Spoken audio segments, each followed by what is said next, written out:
जल परी सो रही होती है। चिंटू उसकी दुम काट देता है और उसे उठाकर अपने कमरे में ले आता है। सुबह जल परी जब जागती है तो उसकी दुम नहीं होती। यह देखकर वह जोर जोर से रोने लगती है। चिंटू बहुत सारे रंग लाता है और जल परी की दुम पर रंग करने लगता है। उधर जल परी लगातार रो रही होती है।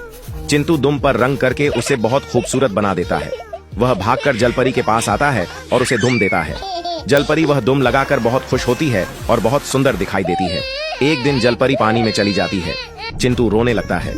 जल परी गहराई में जाकर हीरो वाला बॉक्स उठाकर लाती है और वह हीरा चिंटू को दे देती है। चिंटू वह हीरा लेकर जौहरी के पास जाता है और हीरा बेचकर पैसे ले आता है। फिर चिंटू उन पैसों से एक सुंदर नाव खरीदता है। चिंटू नाव चला रहा होता है कि अचानक तूफान आ जाता है और चिंटू तूफान में डूब जाता है। जल परी यह देखकर तेजी से आती है और चिंटू को बचा लेती है। उसे पानी से बाहर ले आती है। फिर जल परी चिंटू को बाय बोलती है और वापस पानी में चली जाती है।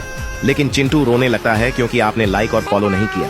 ऐसा बच्चा खेलते खेलते अचानक उस पतीले में जा गिरता है, लेकिन माँ को खबर ही नहीं होती। वो प्यार से सब कटी हुई सब्जियां उसी पतीले में डाल देती है और ढक्कन बंद करके आराम से बैठ जाती है। वक्त गुजरता है, सालन तैयार हो जाता है। माँ खुशी खुशी बर्तन उठाती है और सालन दूसरे बर्तन में उंडेलती है। मगर जैसे ही सालन निकलता है, उसमें से उसका अपना नन्हा सा बच्चा जला हुआ तड़पता हुआ नजर आता है। माँ की चीख निकल जाती है।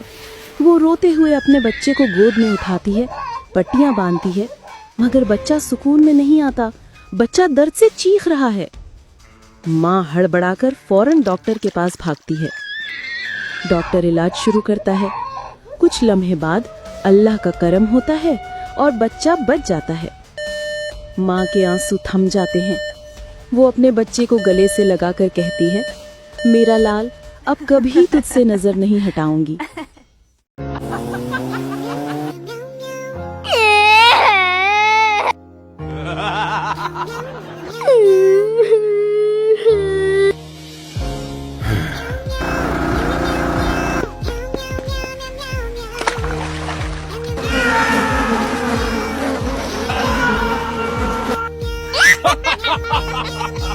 एक बिल्ली अपनी गाड़ी में बैठ के छुट्टियां गुजारने जा रही होती है।